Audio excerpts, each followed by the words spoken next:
હવે રાજ્ય સરકારમાં રેશન કાર્ડ વિતરકોની લીલિયા ઝંડી નહીં ચાલે। રાજ્ય સરકારે નિર્ણય લીધો છે કે હવે રાશન વિતરકોની દુકાન બંધ નહીં રાખી શકાય। જો તેઓએ કોઈ પણ કારણોસર દુકાન બંધ રાખવી પડશે તો તેમણે પોતાની ગેરહાજરીમાં કોઈ અન્ય વ્યક્તિને ચાર્જ સોંપીને જવું પડશે।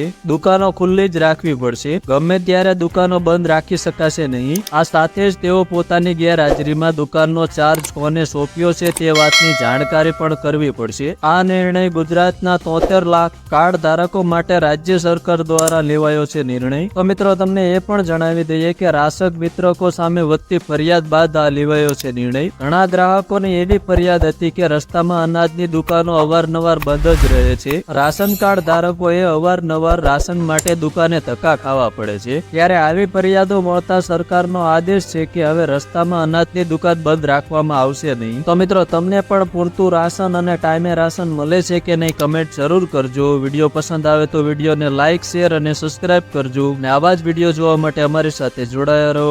ફરી મળીશું બીજા વિડીયોમાં।